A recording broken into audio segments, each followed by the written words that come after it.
So I am Hillary O'Toole. I am the executive director of the Beaver County Marcellus Awareness Community, and I'm sure you all are aware of my fellow coworker, Hillary Flint. She will be helping me move through the slides along with Phoebe Reese from Breathe. We're going to get started with our presentation here. And please keep in mind, Phoebe is advancing the slides while I am looking at a separate computer screen. So if you raise your hand, Hillary Flint will likely be able to interrupt me in real time, okay? So I want to thank you all for coming today. This information, we found it to be extremely informative. And yep, Phoebe, you can go ahead and advance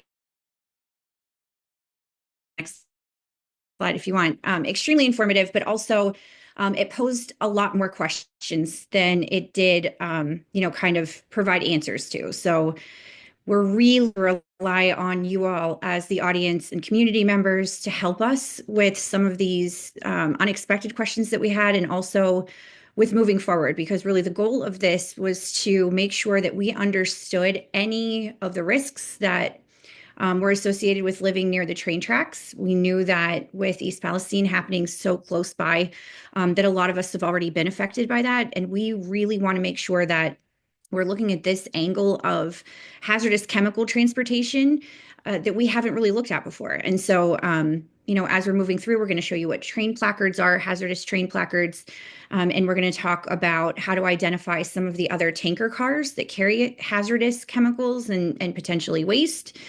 But first, we want to introduce you to how we actually got this information. So BCMAC approached or worked with the CREATE Lab, which is a piece and a part of Carnegie Mellon University. And also the Breathe Project, who was hosting a committee that allowed BCMAC to ask questions with other groups and individuals who had already installed a camera along the train tracks so that we or they in 2015 could start collecting data on some of the hazardous materials that was traveling to in and around their neighborhood. And we were fortunate enough to receive funding through the Breathe Project, and we were able to work with CREATE Lab to put a camera, a very high-powered smartphone, on a privately owned family location that sits right along the train tracks that lead into Shell in Monaca. So during the first deployment of the train camera project, we deployed the high-powered smartphone camera in a weatherproof housing to the exterior of a privately owned building next to the train tracks that feeds into the Shell facility. The camera recorded 24/7 to a hard drive, which was charged once a week. And then that footage was examined, and it was to determine the contents of the rail traffic entering and exiting Shell, and the ones that connected different industrial facilities that are also in the area. So Phoebe, if you wouldn't mind advancing to the next slide. Thank you. This is a map of the train path, or the track path, excuse me. And I know it looks like a lot, but this is really what we examined. So the track path that would move from Aliquippa into Monaca, straight through downtown, across into Center Township, and that leads straight into the Shell plant. If you could advance the next slide, Phoebe, that would be great. Thank you. So these are just some key questions when we started the project. How many trains were traveling through Monaca in a day? How many rail cars were there? What's being carried? Was there anything hazardous that residents should be aware of? Because we are concerned that maybe potentially another East Palestine derailment or situation could happen again. And unfortunately, we couldn't answer all of these questions, but we could answer some. And so I'm asking that you please keep in mind that we're not sure which car is going to which industrial facility in the area down there. We know that there are a bunch of them. It's not only the Shell plant, but this is the information that we found. Next slide, please. So we recorded the camera. The camera was recording for a while, but the data that we were able to pull was from these this time frame. So October 15th through the 18th and December 4th through the 11th. And it provided us with our data. And if you move to the next slide, please. So this is an example of a NCIX train car or rail car. Now, just by Googling, could tell that it belongs to Nova Chemical. It doesn't move to and from or have anything to do with the Shell plant, even though it's passing through.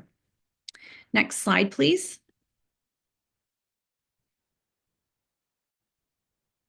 This is a tanker car that's also known as a DOT 111.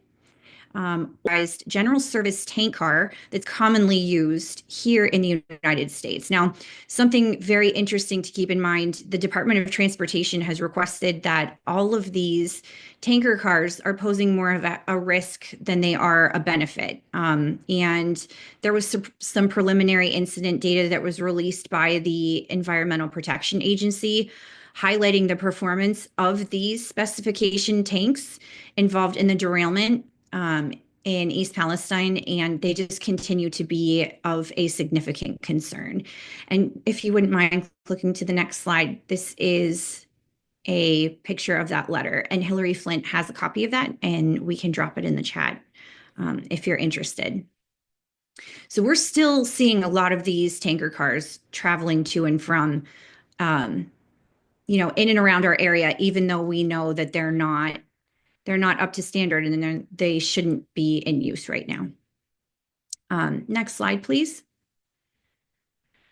So these are the results that we received. And it's broken down kind of into two parts. So Jake was able to quantify the incoming versus the outgoing trains to and from the location of the camera.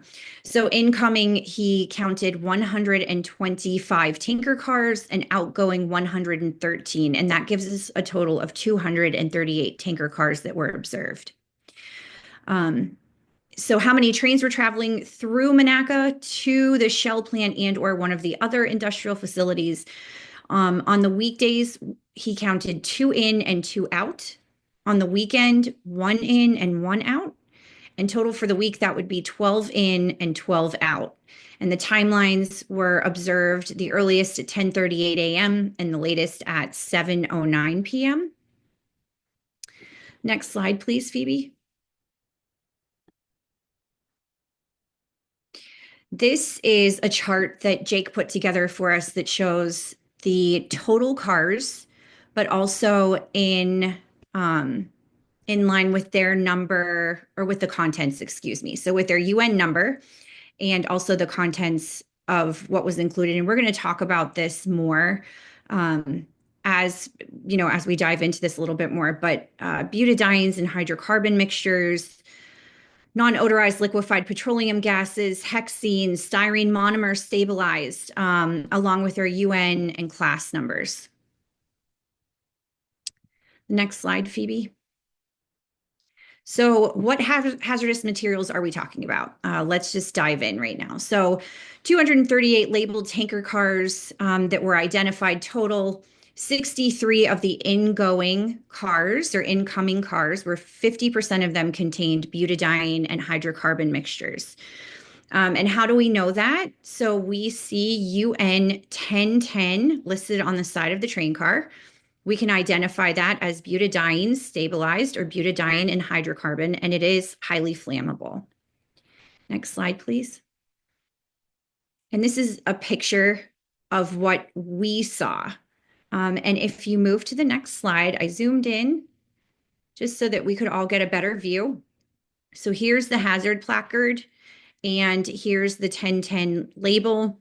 And it did help us out that they had it labeled, but we like to do our own research and make sure that they were accurate, and they were. So because we know that this is listed as UN 1010, when we're talking about emergency response and what our communities and first responders need to know, we need to understand that they follow an emergency response guidebook. Next slide, please.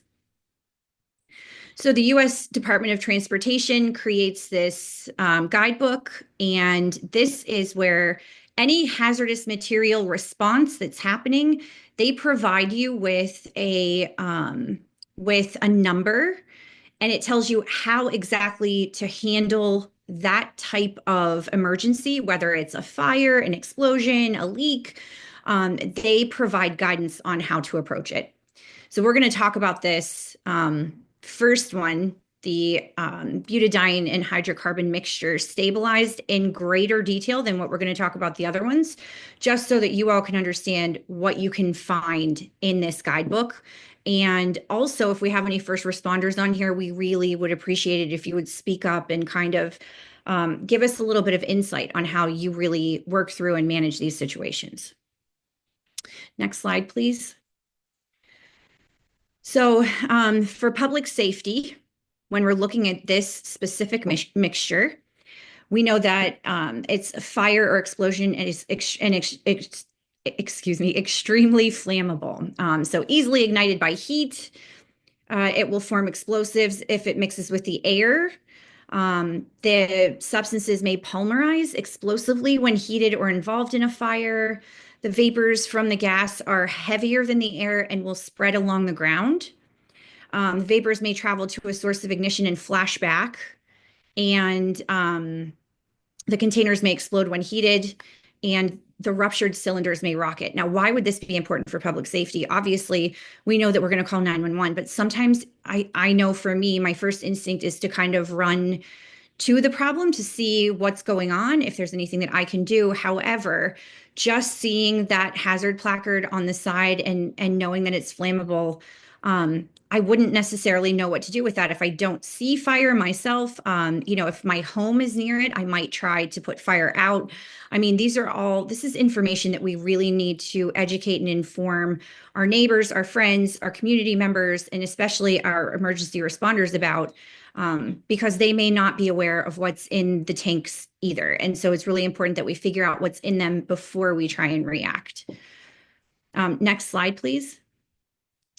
So along with this mixture, for emergency response, the first step that's suggested in the guidebook is to call the emergency response telephone number on the shipping paper first. If the shipping paper is not available, we're supposed to refer to appropriate phone numbers listed on the back cover. I know that that's not going to be a resident's first response. Like, we are going to call 911.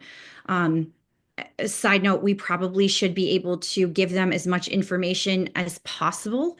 If we would see this happen, or if we would see a placard, or if we would see a leak or something, we would want to be able to say, hey, there's flammable gas in here. Or if you had the UN number, that would be even better. As an immediate precaution measure, we're supposed to evacuate at least 100 meters or 330 feet in all directions. Stay upwind, but also this is really scary. The gases are heavier than the air and will spread along the ground and collect in lower confined areas, which also includes sewers, basements, and tanks. So if you're living in the area, this is something that you would definitely need to know about. Do we have any first responders on here who can help us understand this process?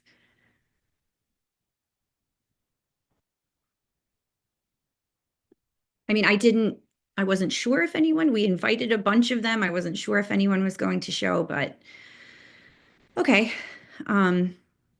We'll work to hopefully get an answer or some answers about this one.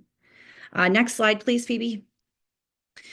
Again, for emergency response, protective clothing, wear positive pressure, self-contained breathing apparatuses, structural fires, protective clothing, and the evacuation measures are, if it's a large spill, consider initial downwind evacuation for at least a half mile. But if there's a fire, isolate for 1 mile in all directions, and also consider evacuation for 1 mile in all directions again. So things to note. Do we know that our Beaver County emergency responders are equipped with all of the gear that they need? And do they have enough on hand? like how many different departments would need to respond. This is definitely something that I know if I was in charge of an emergency response team, I would want to know. I know that a lot of organizations are really desperate for funding at the moment, and not only that, but they don't have enough volunteers who can help and who can respond. And we know that volunteers aren't paid to respond, or excuse me, to train in any of this. They're only paid if they respond, which makes it really difficult for departments to educate and keep everyone up to date on a lot of this information. So just some more things for us to think about. Next slide, please, Phoebe. So if there's a fire involving tanks, they're supposed to fight the fire from maximum distance or use an unmanned hose holder or monitor nozzle, cool containers with flooding quantities of water until the fire is out. Do not cut direct water at the source of the leak or safety devices. Withdraw immediately in case of rising sound from the venting safety devices. Always stay away from tanks engulfed in fire. And for massive fire, use the unmanned hose holders or nozzles. So again, this is just information that would be very relevant to an emergency response team. However, if you are in and around the area, do not try to approach it or do anything on your own. Next slide, please. And this is the last one for butadiene and hydrocarbon mixtures, just so you can take a sigh of relief. If there's a spill or leak, we want to eliminate all ignition sources. So no smoking, fires, sparks, or flames in the immediate area. All the equipment that's used when handling the product must be grounded. Stop the leak if you can without risk. Don't touch or walk through spilled material. Do not direct water at the spill or the source of the leak, and use the water spray to reduce the vapors. So a lot of this information is different for each mixture. And that makes it very difficult to stay up to date and accurate on any type of response that you would have to do in the moment, because we are now faced with so many of these different chemicals moving throughout our county. That's really important to keep in mind. Next slide, please. Then now we move on to non-odorized liquefied natural gases, or petroleum liquefied natural gas. Of the 125 tankers identified moving inbound, 34 or 24% were non-odorized liquefied natural gas, excuse me. So the UN number on these tanker cars is UN 1075. Propane also falls under this. This one was a little bit different because it was subject to different conditions, and I thought that was really interesting. So the cylinder must be transported in a closed motor vehicle displaying flammable gas placards in accordance with subpart F. Shipping papers at all times must reflect a correct current accounting of all cylinders, both full and expanded. And C, the cylinders are collected and transported by a private or a contract carrier for reconditioning, reuse, or disposal.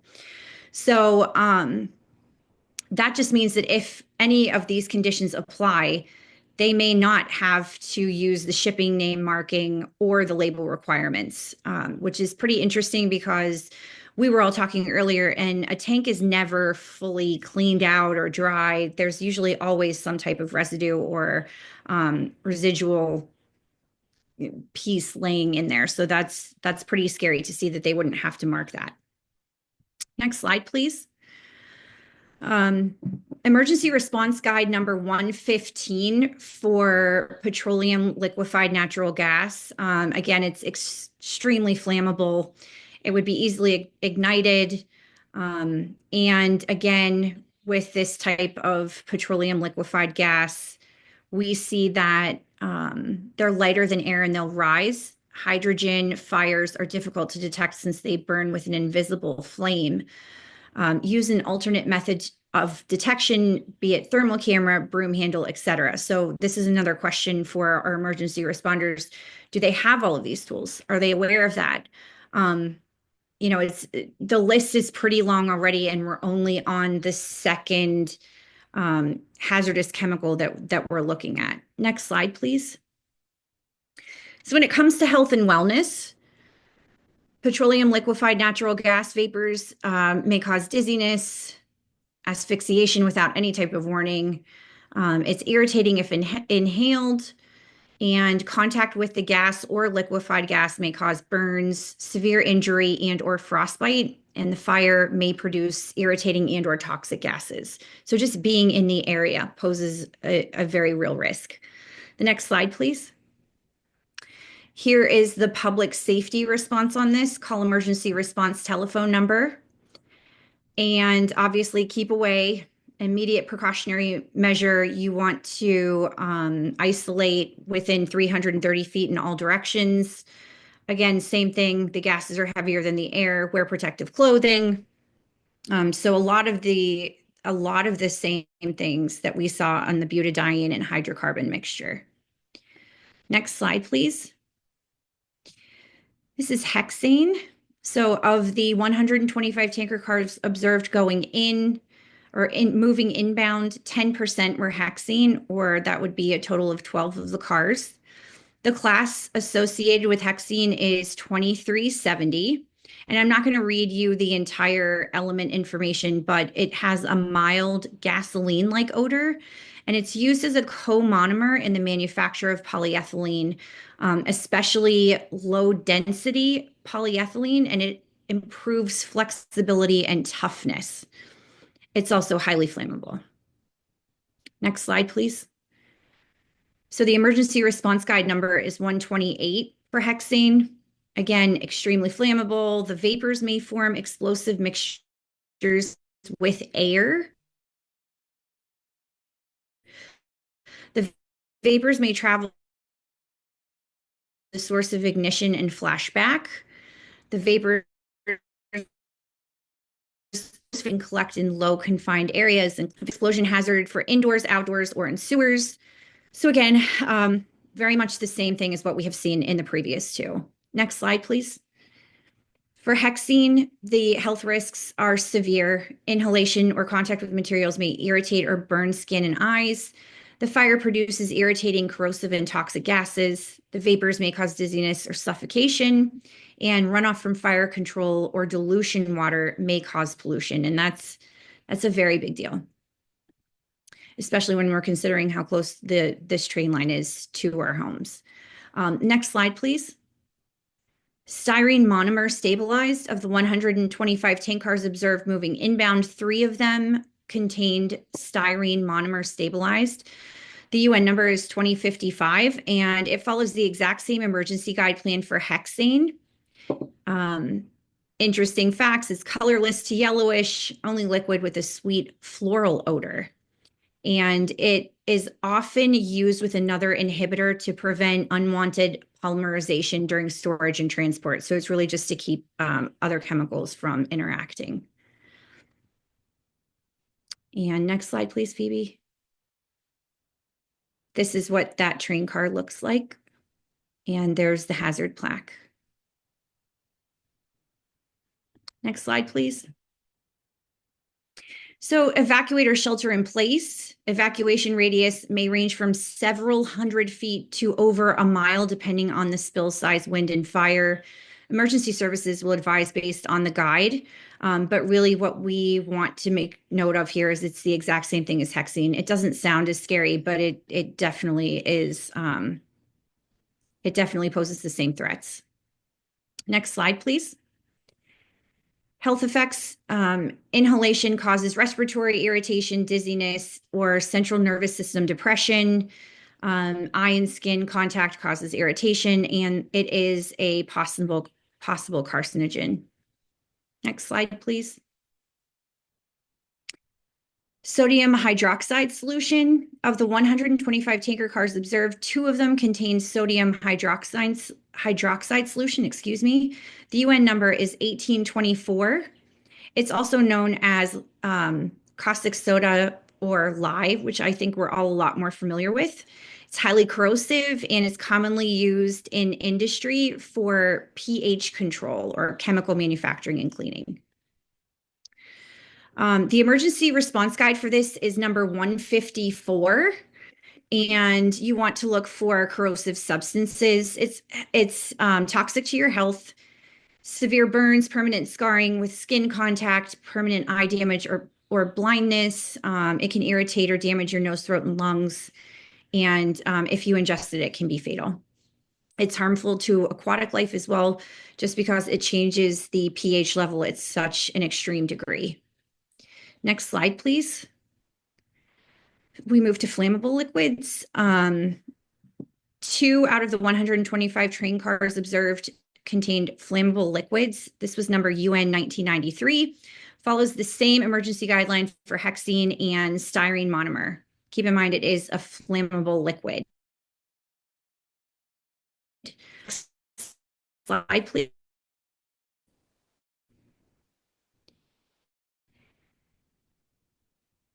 Butyl acrylades. Sorry, 125 train cars observed moving inbound. 2 were butyl acrylates.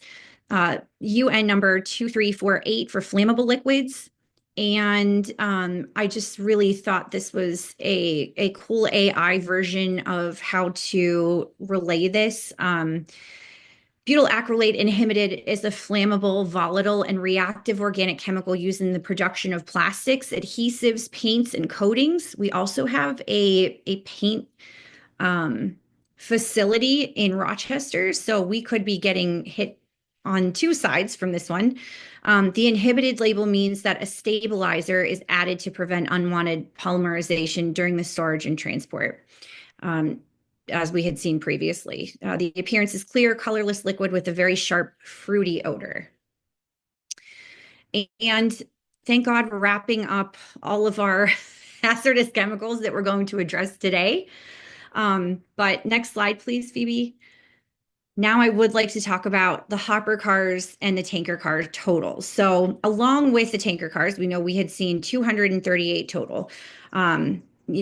The majority of them moving into like inbound toward the Shell facility, and then only 113 moving outbound. All of those 238 tanker cars that we're talking about were able to be identified and classified as hazardous. Along with the tanker cars, there were other rail cars that were in there. Like previously, you had seen the Nova Chemical rail car. That one wasn't marked, it wasn't identified. But along with the 10 days that were analyzed, we also saw 511 nurdle cars leave the facility in 10 days.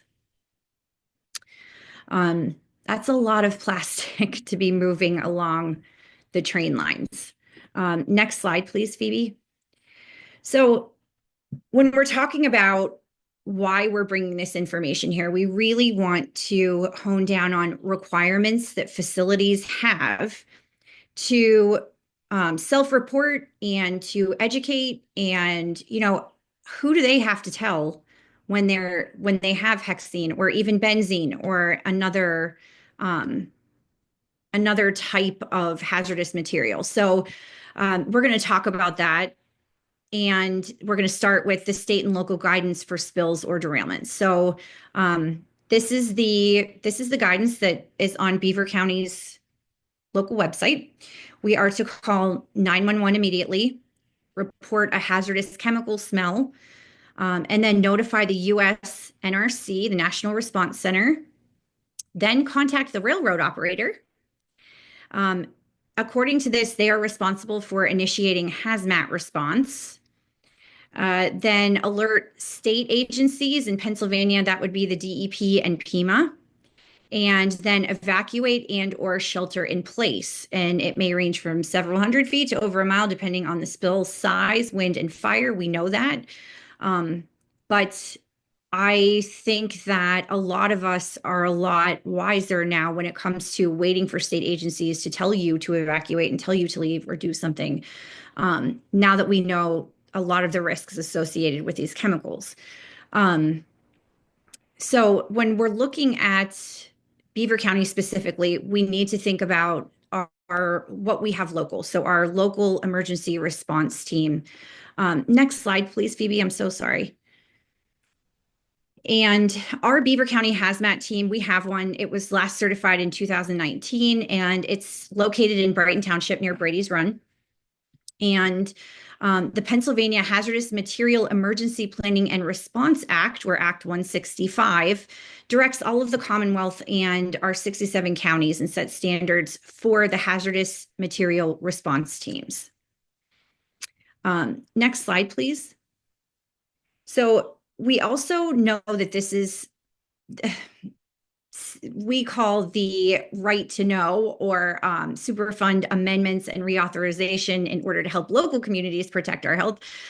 We just call that SARA. So it's the Emergency Planning and Community Right to Know Authorized Right to Know Act.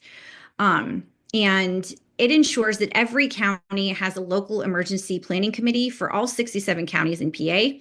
It requires facilities with hazardous chemicals to create an off-site emergency plan. Facilities must submit Tier 2 forms to provide state and local officials with information about the hazardous chemicals at their facility. And this also establishes grants for emergency response teams and requires annual reporting from each LEPC, that's what we call the local emergency response team, by October 1st of each year.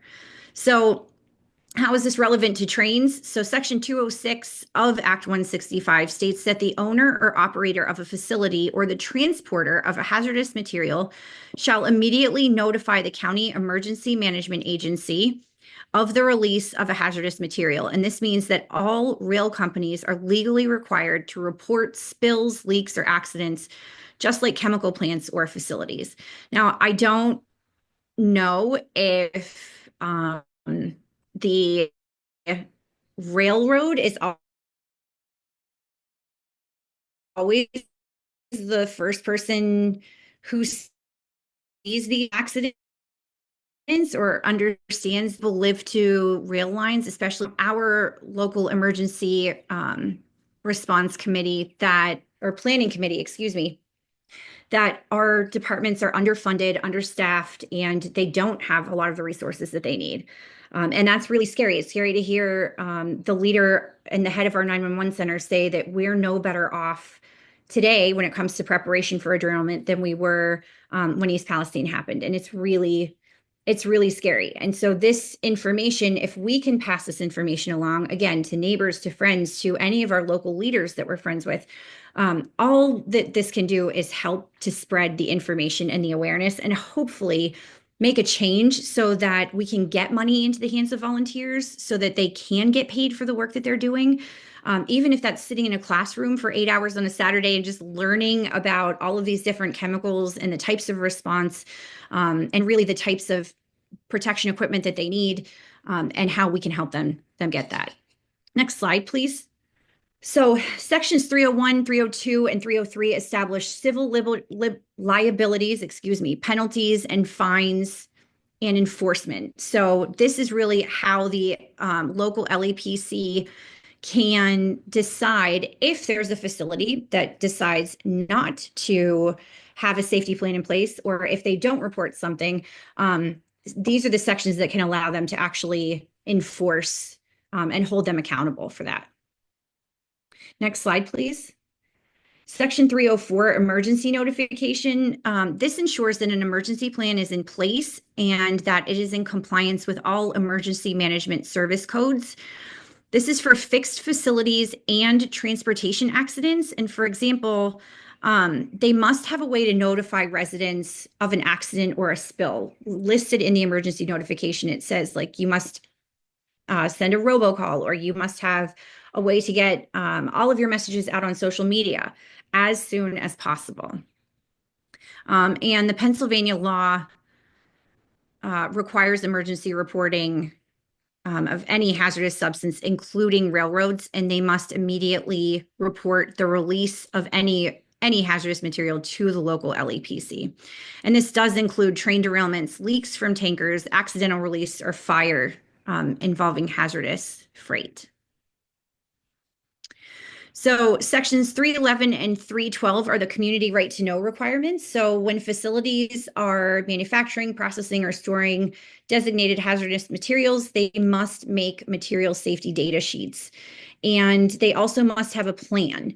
You can request to see any facility's emergency response plan by approaching the LEPC, the Local Emergency Planning Committee, and they're located in Ambridge. Ours is in Ambridge at the 911 center, and you can ask to see it. You must give them at least 30 days notice, and then they will call you back and schedule you for an appointment. You can go in and view the plan without your phone, but you can take a piece of paper and a pencil, and you're allowed minimum notes. So they keep a very, very tight lip on those plans.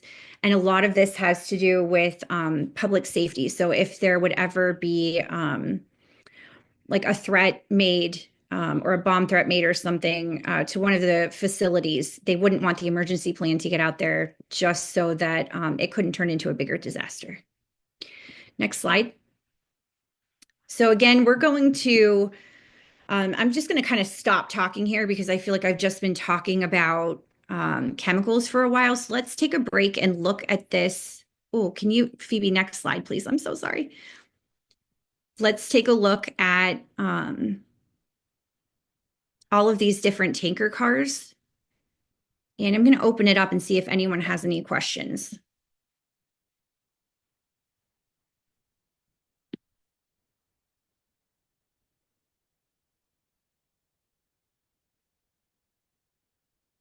Or if anyone's familiar with any of these.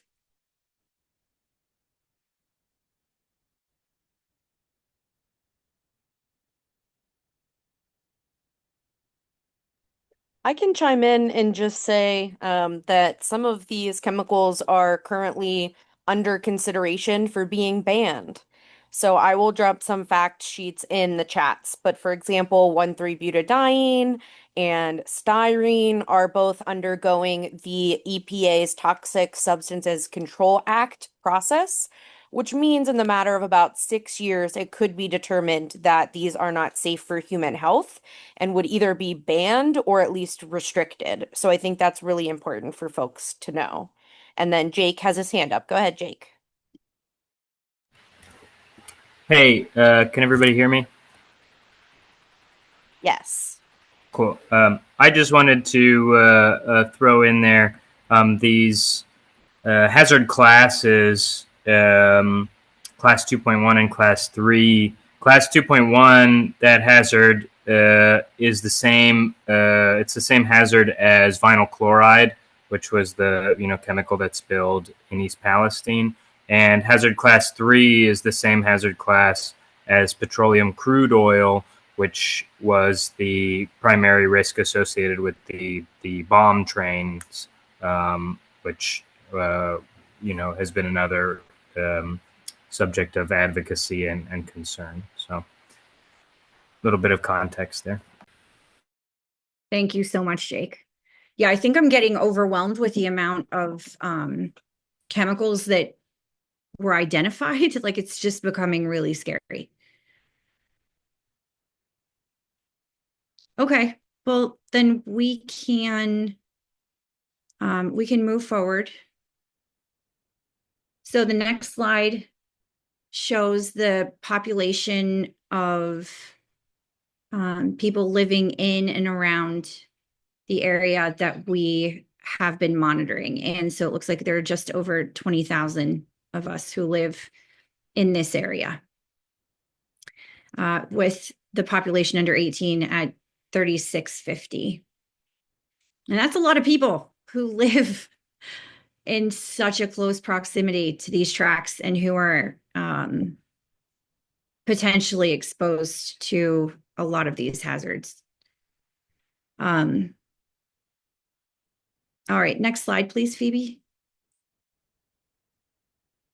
These are just some more images of what we have seen.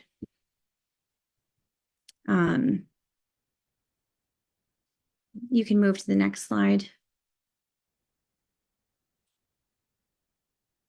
We did also see the gypsum board moving outbound from the train yard. But we don't know if that's associated, again, we don't know if that's associated with Shell or not. So yeah, I am going to stop talking. We have so many train experts on here on this call. Leslie Clegg, Jake, who I'm now calling a railroad expert, and Phoebe. I mean, we have all spent a significant amount of time looking at this data. And I would like to open it up and see. I know that I missed things. I don't know why I'm so nervous presenting this data today. It's just like a lot for me. And so I'd like to pass it over to one of you. What did I forget? What did I miss? What can we continue to talk about, since we don't have any of our first responders on here?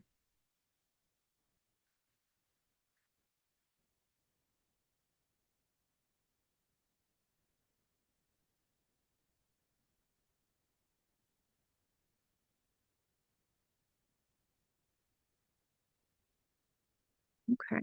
I'm curious. Hi, I'm Phoebe with the Breathe Project, and we've had the pleasure of collaborating with BCMAC and uh, Polish Hill Environmental Justice and Create Lab and a lot of people looking at the role of freight rail in our neighborhoods. I'm really curious what those who are hearing this for the first time think of all this. And this is really special. We're the first, this is a custom train cam to read those hazmat placards that Create Lab made for our communities. This is the first unveiling of that data. And so this is kind of a milestone too. And it would be really interesting to hear from the community what do you take away from this? What stood out?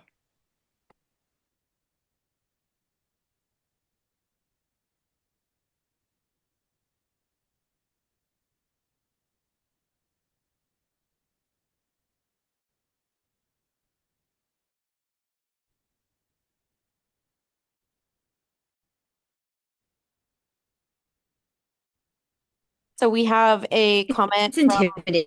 oh, go ahead.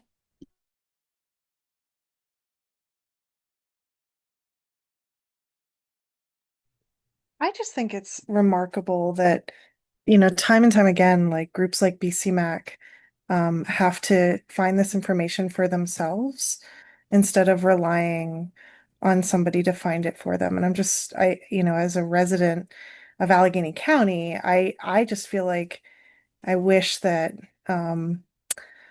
we all had I wish that we could rely on our government agencies to protect us in situations that are unpredictable and scary and be prepared. And it's just was so remarkable to hear that there's, a volunteer emergency response team in Beaver County and that BCMAC had to be the ones to like uncover this information. It's just pretty staggering.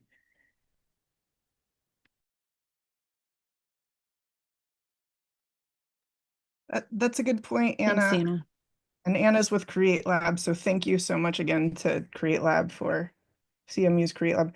I don't know if Leslie Clegg is here, but um, and I don't know if you know the answer, but the railroads don't have, to what extent do the railroads have to report to community members and fire departments what hazardous substances are going through?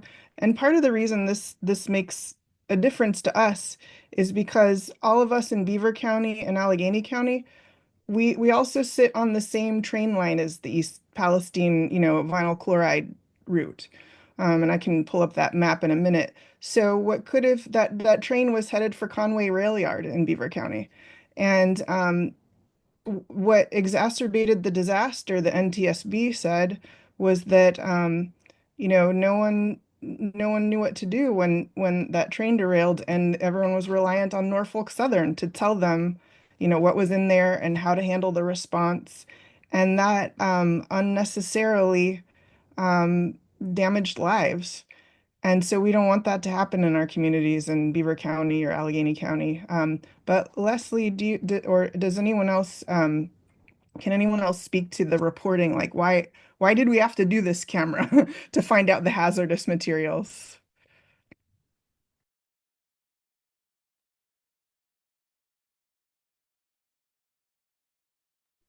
Yeah, I'll pass it to Leslie just right now, and then John, we'll get to you immediately after.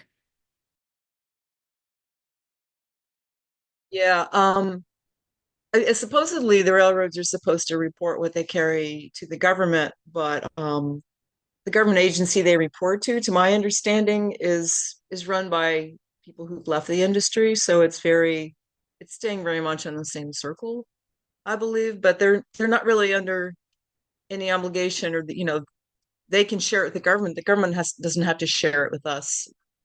So ultimately, I think we just as just regular people need to get our own information, and especially now, I think the government's not going to be as inclined to share information if they are still getting it. I don't know if they've gotten to the FRA yet and they're clearing out, but yeah, the railroads got their power 150 years ago. They set the terms then in a lot of ways, and we're sort of still living out that corporate power. They can do what they want. They're considered so important that there's not that accountability there.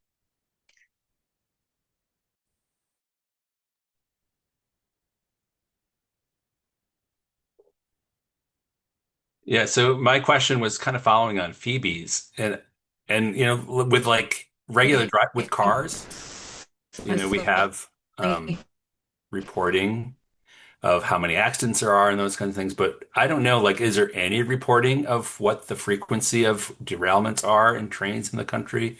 And do we have a sense of, like, obviously it's terrible when it happens, and we know of the one in East Palestine, but is it pretty frequent? Does it happen all the time and we just don't hear about it because no, it's not tracked? Because I think if it's really frequent, we need to know that, because that means we have to make sure that the responders in the area know how to deal with the chemicals that are passing through. And if I don't know, I just don't have any sense of whether that's even something that is officially tracked, because it seems like it should be if it's not. Hillary, go ahead. Yeah, I was just gonna say, unfortunately, it is quite frequent. And it is something that's tracked in general.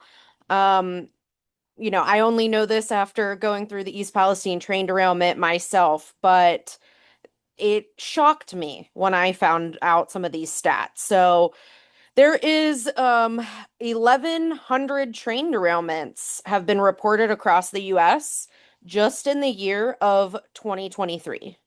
And as of right now, it is reported that there is some form of train derailment about every 2 days. So I will drop in the chat something called Spill Tracker. This is a tool that was created by Beyond Petrochemicals, and on that tool, they are at least tracking hazardous train derailments that are sourced from petrochemicals, like the East Palestine train derailment, or if something were to happen around Shell. So I will drop that in the chat, and then Phoebe just dropped a really great report from Frac Tracker as well about rail in the Ohio River Valley. Thanks, Hillary. I appreciate that. Yeah, it is really frustrating to hear that, even the local LEPC says that they wish they could know what was traveling through the county by rail. Like, they don't even know, because they receive a report from the railroad once every 5 years.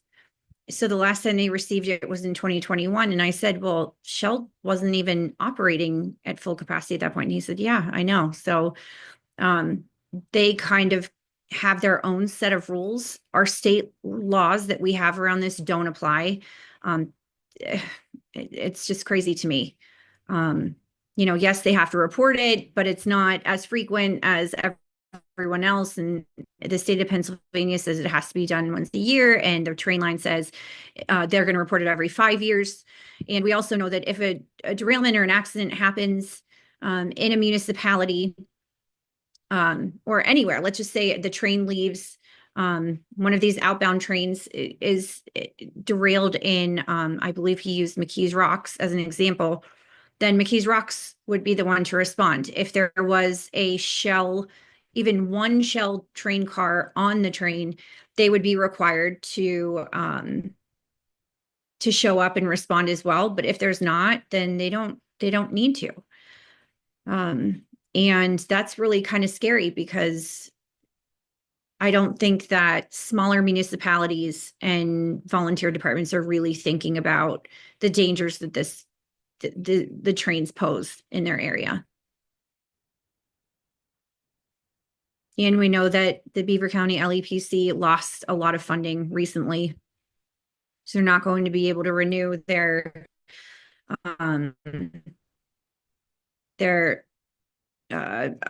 upcoming, where they were, I believe it's called the Beaver County Mitigation Report.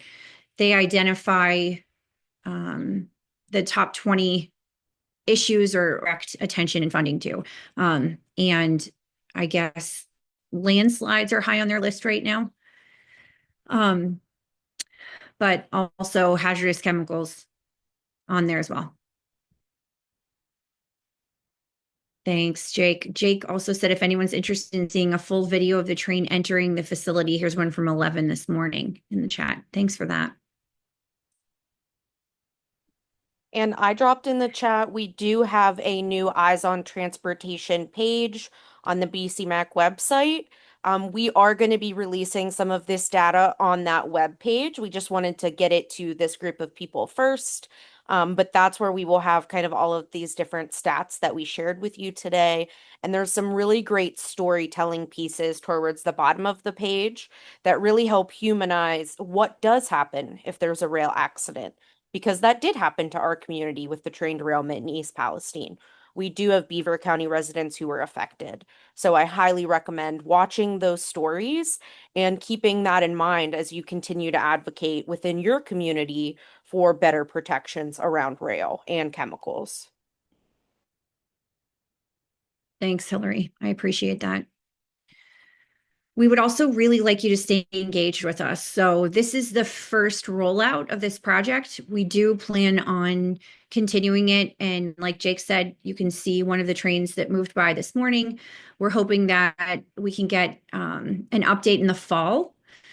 So please follow along with our social media. Please talk to any of your sons, daughters, neighbors who are first responders and ask them questions about this. See what they know, see what they're aware of, see if they have the same concerns that we do, and let us know, please. We would really like to meet with them and talk to them and make sure that, if there's a way that we can help support them or bring resources or help inform their individual community with information, we would love to do that too. So, and Hillary put in the chat our Facebook account and our link tree, which you can find 2 of our surveys in there. And we would really appreciate it if you took the time to complete those. And also, again, if you have any air concerns, you can always visit that as well. And I am going to just shift gears here now since we have a little bit of time. The last time I gave this presentation, I couldn't stop talking. And for some reason this time, I guess I blew through it. So we do have time to talk about the event that happened today at the Shell plant. And I'm going to, because we had some people actually respond, like Emily, are you on here? And Dr. Lau, BCMAC received a an anonymous report from a Shell employee stating that there was an explosion that happened today. We were very grateful that this individual took the time to let us know so that we, one, could inform the community and let them know to shelter inside, close their windows if they didn't want to be exposed to anything outdoors. Again, we have no idea what it was, what's out there, but we just, in case someone wanted to err on the side of caution, and we always want to make sure that the community is updated in as close to real time as these events happening as possible. And so we did find out that it was an explosion that happened on furnace number 5. We don't know the contents of the furnace yet, but I do want to ask Emily and or Dr. Lau if they would like to talk about what it looked like when they showed up on site. Yeah, hi, I'm Emily Klein. I'm with the Breathe Project and Project Spotlight, which is based in Beaver County. So we went out to potentially collect a sample in response to it around 3 o'clock.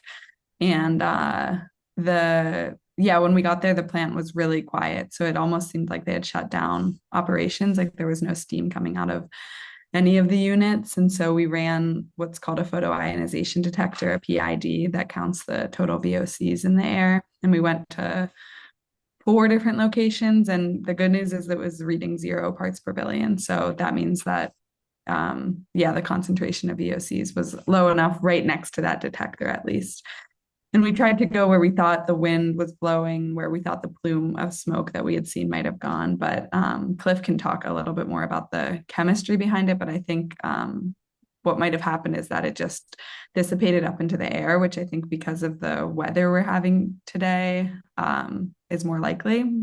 So we're going to keep an eye on it and see if it gets back up and running tonight and potentially go out and collect a sample tomorrow morning.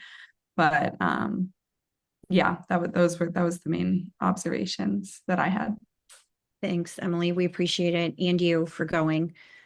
Dr. Lau, did you have anything regarding the chemistry to add to that? No, we're not sure what actually happened there. It was sort of short-lived. It didn't last for more than a couple of minutes. So, and the wind was about 6 to 9 miles per hour. So it seemed to dissipate quite quickly. We did not see any kind of damage to the plant from our observations up by the plant and stuff. So, like Emily said, well, it'll be interesting to see what they do tonight if they go into operation, because it appeared when we were there, they were completely shut down. I mean, usually there's a little bit of steam coming out of the E flare because it's always on standby, and there was no steam even coming out of the E flare. So they look like, so we'll again see what happens tonight, and if there are some incidences, we're ready to go back out and collect a sample. That's great. Thank you so much. Well, go And ahead, I'll Emily. just add, we're also going to look, they release their continuous air monitoring data like a couple of days after the data. So we'll be looking for that in the next couple of days to see if there were like high VOCs on any of their monitors too. And then if there were high VOCs, they should have collected a sample as well. So we'll keep an eye on that and post about it once we see it. Perfect. Thank you. Yeah, we should note the air quals didn't show anything either, our air monitoring. So you can always check our website for real-time air monitoring if you have concerns after an incident like that. But the breathe camera really came in handy today, really proved so beneficial for us because we could actually see the explosion. And so a combination of all of us kind of bringing the resources that we have was just really great. Okay, does anyone have anything else that they would like to share? Do you want me to screen share the video of the breathe cam? Oh, that would be great. Thanks, Phoebe. Okay, give me a minute. I'll pull it up. It's on BCMAC Thank social you. media and posted in the chat as well. Yep. Thank you. Yeah, and along with, we know we're also experiencing just some really bad air quality because of the Canadian wildfires. So our PM 2.5 readings have been on the higher side all day today. But if you're interested in getting a purple air monitor for free, this is the way to do it. This is the way to engage. I hope that you're able to sign up and you can find it on our website, because I felt better knowing that I had one, that I was going to be able to track my PM 2.5 all day, but just because my son has asthma. Thanks, Phoebe, for putting that up. Yeah, so it was a combination of things today as well. Geez, Gail. Yeah, AQI in Swickley was over 80 this afternoon. Hillary put, if you'd like to host a purple air monitor, she put the link in the chat. And we also have information about that project. Emily's the project manager of that she was speaking about on our Eyes on Air webpage, right underneath our real-time air monitoring results. So we tried to make it as simple as possible for you to find. Okay, well, if there's nothing else, don't forget the easiest way to stay informed and up to date with us is through social media.